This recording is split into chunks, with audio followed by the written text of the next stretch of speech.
G'day everyone, welcome back to another episode of the Australian Property Investment Podcast. I'm your host, Aaron Christie David. I run a mortgage broking business called Atelier Wealth, where we specialise in helping property investors start out and scale up their property portfolio. And the centerpiece of that is really about making confident property decisions.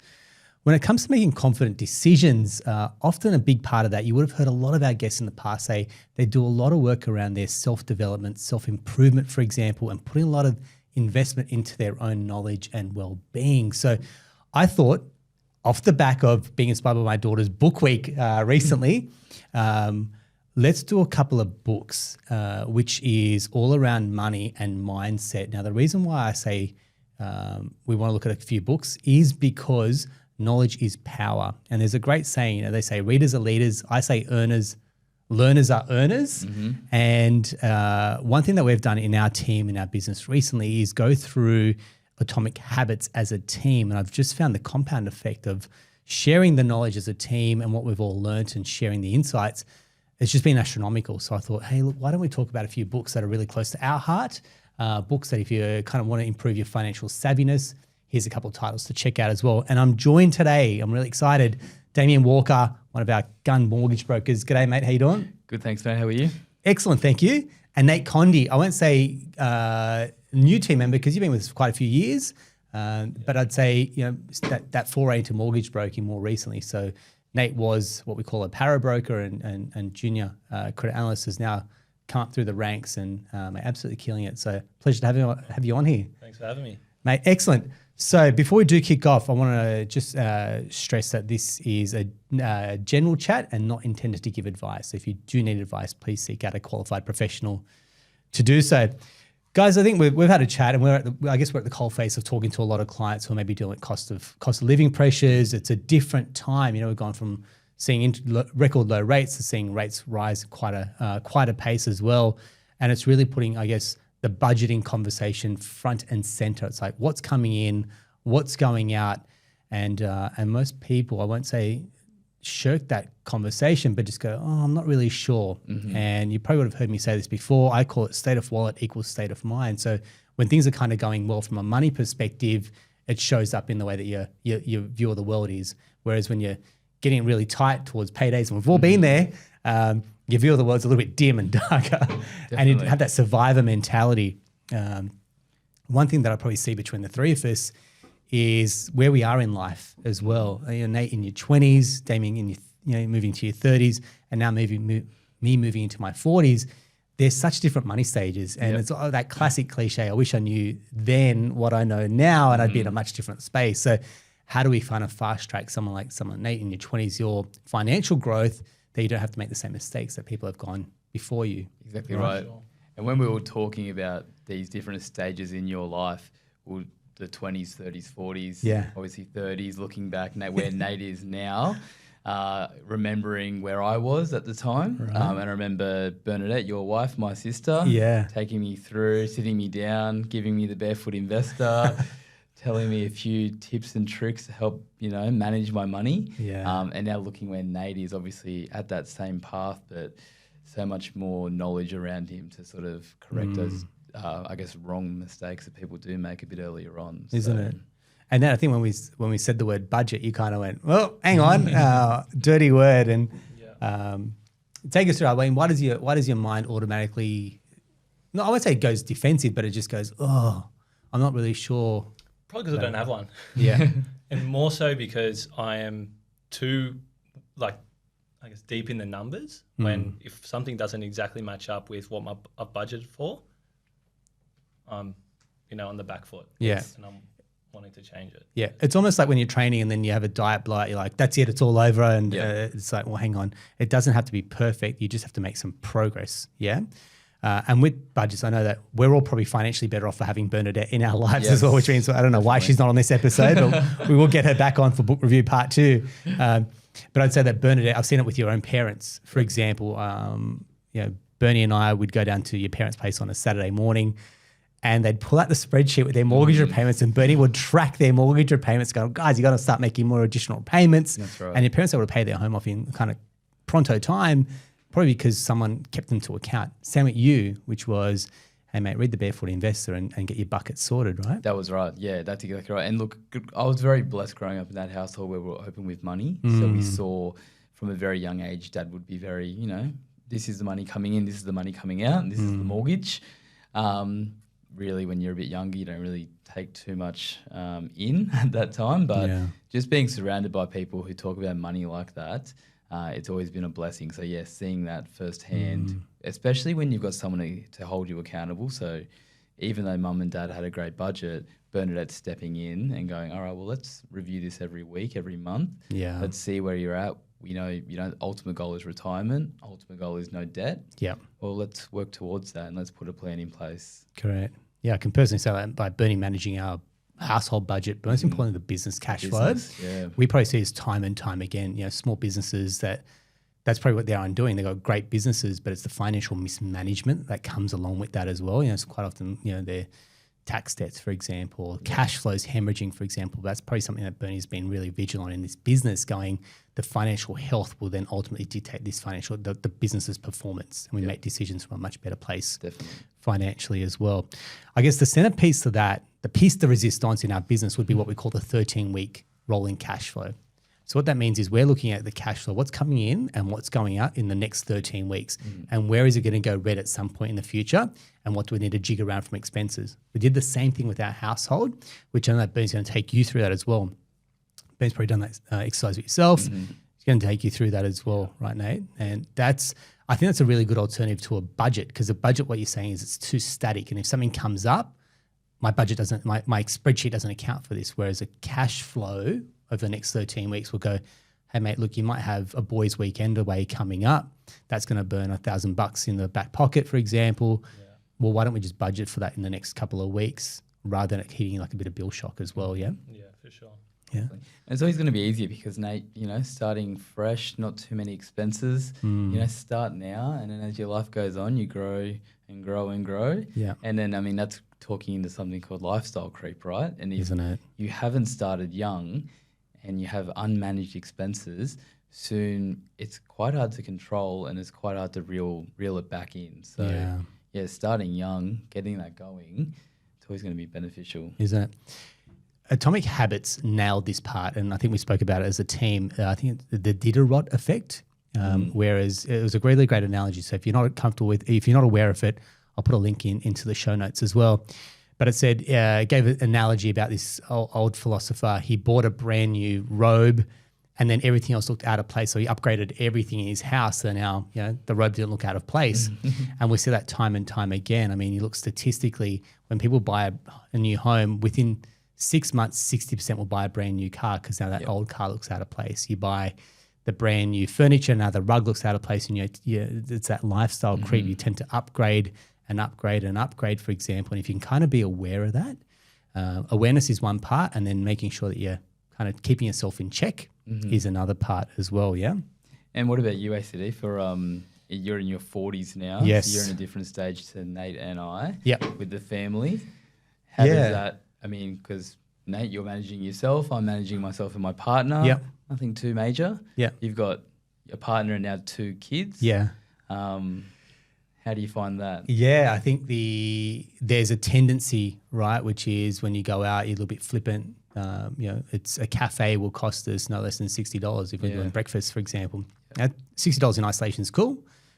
Do that every month, do that every week or twice a week, and it starts to add up. So there's some decisions that you got to make. Going, right, let's pack a picnic and go to the park, for example, and we've got to show our kids that we're managing our money. That's the small behaviours they're going to learn. Yeah.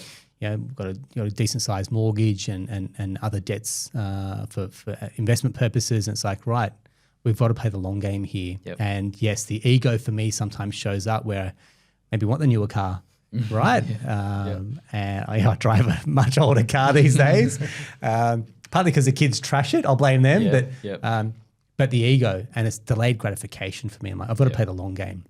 Yep. So the way I look at where my priorities lie, we were just speaking about health before. You know, there's a couple of things that start to show up in your health and well-being. I'd put that number one. Like my gym and my well-being stuff that's number one priority for me. Yeah. So eating well, eating clean, training well. Family time, for example, is then number 2. So the possessions, for example, and maybe what I used to define myself in my 20s. 20s I had a bloody black convertible. It was silly, right? Yeah. You remember rock you up with this convertible. Fun, ego-driven, but very bad financial decision. If I'd bought a property and the repayments on that cost me nearly $1,000 a month, if I'd bought a property then, I'd be in a much different place. Yep. Yeah, so I think for me it's letting go of the ego. It's teaching my kids good money behaviours, and also people internally in the business are probably looking at me as going, well, where's his money going as well? And I've got to lead from the front. So I think having a really good example around that too. So kind of we do it for our clients, we'll be able to do it for ourselves, and also our team is a philosophy that I'm big on. What about yourself? I mean, because you're in the midst of trying to buy. Yes. Yep. So are we talking about cutting back on lifestyle as well? Take us through the first home buyer journey. Yeah, it's a good one. So I reckon at the start of this year, so 2023, that's when we really knuckled down and said, all right, well, let's start to save. Yep. The budget got stripped back. We were lucky enough to move in with our in-laws, save on rental expense, and that really helped us boost our savings. But it is a case of, going out on the weekends, the same thing. It's that cafe breakfast. it's the Uber Eats. Yeah. It's just the Ubering around, the drinking, all of that. It really does add up. So I think that not to stop yourself from those experiences, but what we've found is it's like a once a week type of activity instead of, Saturday, Sunday, and then also maybe midweek as well.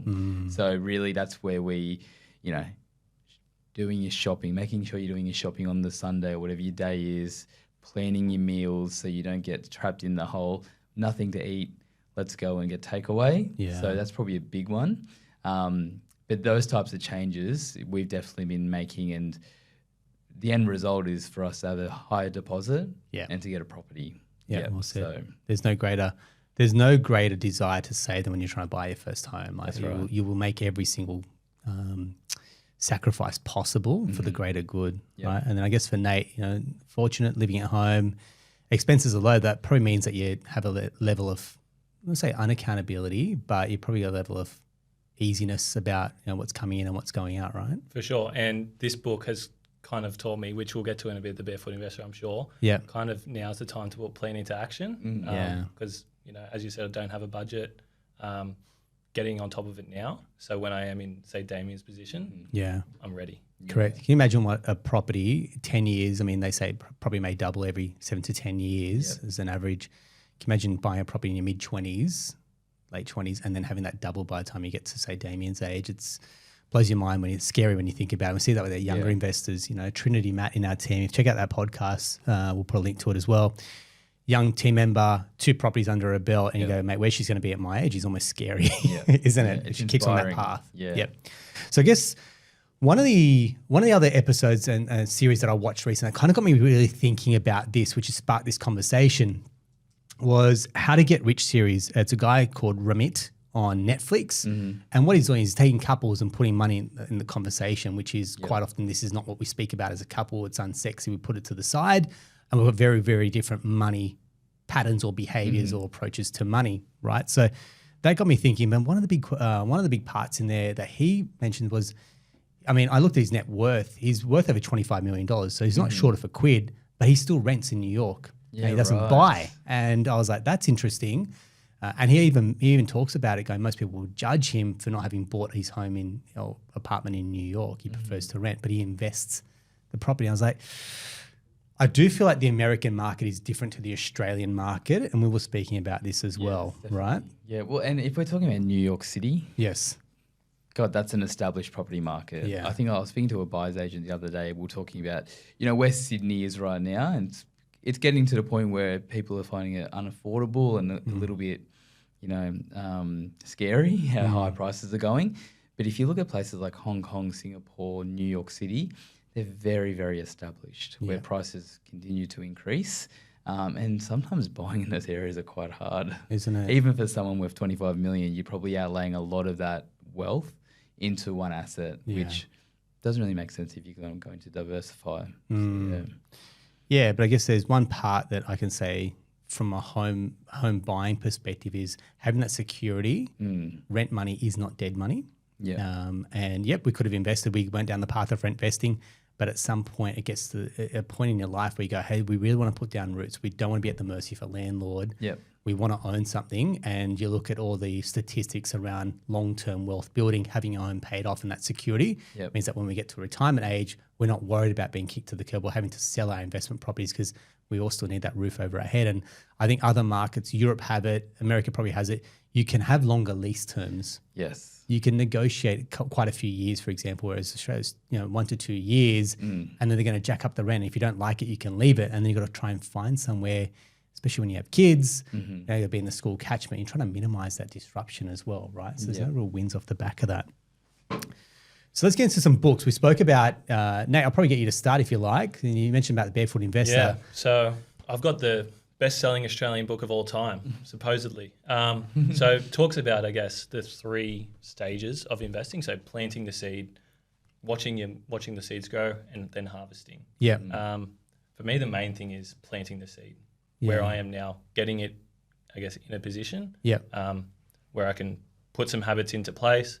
So in the future, I'm ready to go. Yeah, nice. Yeah. And I mean, we spoke about this, like everyone walked around with ING cards labeled quite a while ago when the book came out. Yep. And look, Scott Paper's got some wonderful things in there, wonderful things around money behaviors. I guess one of the big challenges between when it's written and now is this need to save for a 20% deposit. Yes. Right? I mean, we think about where we are, our office is down in the Illawarra, for example. If a couple started now, it'd take them 20 years to save for an average home, which is about $950,000 on an average income, versus being in that home, maybe 5-10% deposit, paying some mortgage insurance. So I guess we take all these books and you take the message out of it. And it doesn't necessarily have to be biblical in the way that you apply it to your own life as well, right? Exactly right. And if you talk about the 20% deposit, like when this book was written, was the first home guarantee a policy that the government had announced yet? Probably not. So there are ways around certain things in that book, or things that have evolved now, which is for the betterment of people looking to buy. Yeah, nice. And what about your book, Damien? What do you... So it was Atomic Habits. Yep. So that's one we've been discussing at work. So we're doing our accelerator where we discuss a book with our whole team. Yep. And I've read this book. I think Bernadette gave me that book. You gave me that book a while ago. Yeah. So it was very, I mean, the thing I took out of it, which really helped me was, it's the small things you do in life every day, which will set you on to get you to that bigger picture later down the track. And it's the way you create those habits, like just tips and tricks on how to do it. And I've got one written down here. So the 4 laws of behaviour when you're creating a new habit. So make it obvious. Yeah. Make it attractive, make it easy, and make it satisfying. So you're not trying to go out there and go, I've never worked out before. I'm going to wake up at 4 a.m. every day and do 100 push-ups because you probably haven't done a push-up in the last however many years. So you got to make it easier. How about, while I'm waiting for the kettle to boil, I'll do 10. Yeah. And then after I do 10, I just eat my normal breakfast. It might be sugary Cocoa Pops, good on you. Yeah. But you're pairing that habit, you're pairing the habits together. Yeah. And then over time, as you get better and you acquire better habits, you'll change other habits in your life. Yes. So, that's what we're currently reading. And, I think there's a lot to take from that, just the small things you do every day. I agree. Was there one, make it visible? Was there something, what was the... Make it visible. Yeah. Make it visible. Make it attractive. Yeah. Yeah. Make it obvious. Make it obvious. visible. So I mean, for me, and again, Bernadette's probably the driving force behind this, is on my bathroom wall, there's my vision board for the year. Yeah. Right. So having it front and center, I know some people even have it in their cars, for example. They've got on their little mirror where you can just see it every day, going, this is what I'm aiming for. And, maybe it's the picture of the home that you want, for example, or it's having $50,000 saved up.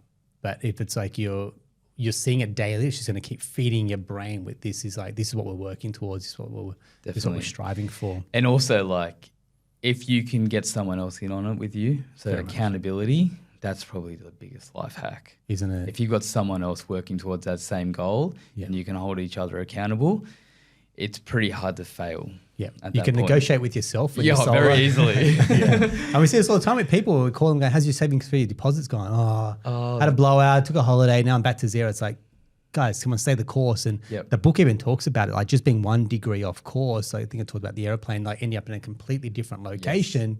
Yes. So you just those like spending can take you just a little bit. 1 day is not going to change it.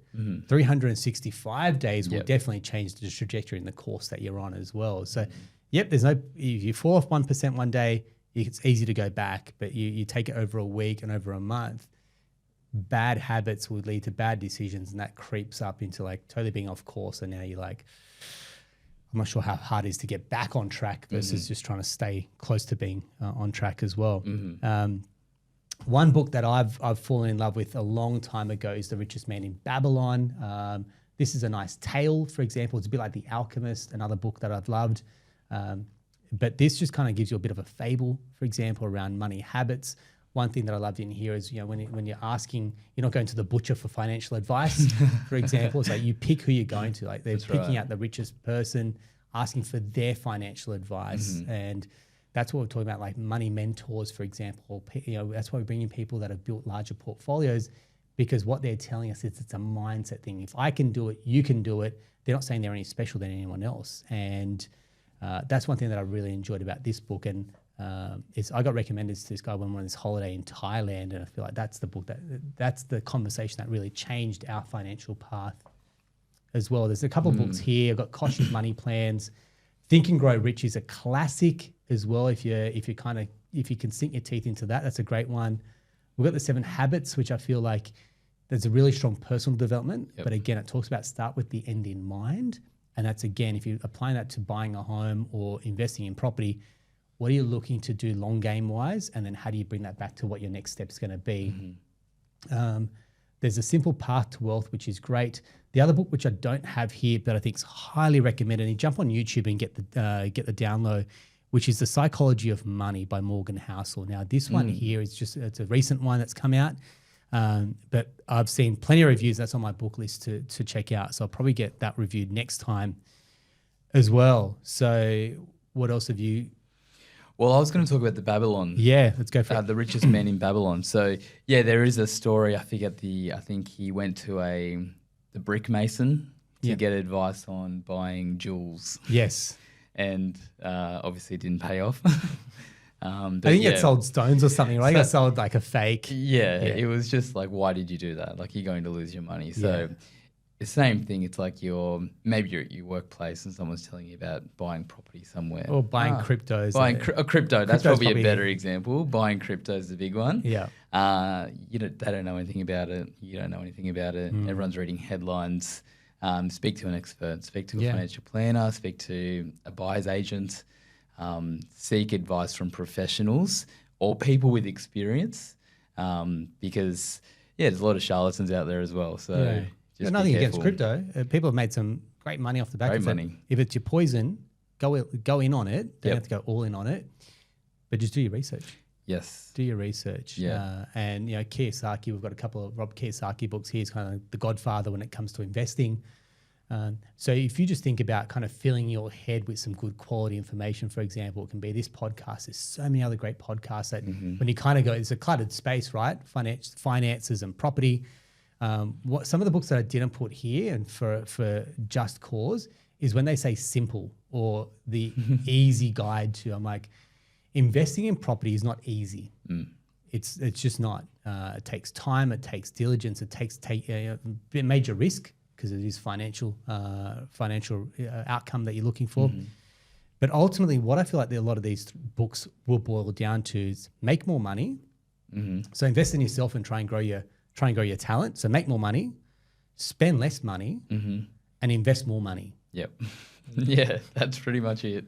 Yeah. So take that as kind of the mantra, and they just wrap this up around their philosophy, their framework, and you'll gravitate to people. I mean, Scott Pape is someone that you're now learning about, and you go deeper down the rabbit hole of Scotty Pape, right? For sure. Yeah.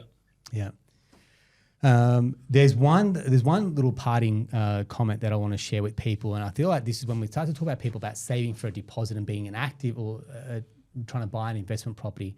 And there's an active property buyer and there's a passive property buyer, and we see this time and time again, people that are in the market but not actively taking steps to pull the trigger and buy something. And it says, don't tell me where your priorities are. Show me where you spend your time and money, and I'll tell you what they are. And we see this. Show me your bank statement. Show me your diary, and I can pretty much tell you what your priorities are. It's kind of telling, isn't it? Yeah, definitely. Any other parting words of wisdom before we wrap up?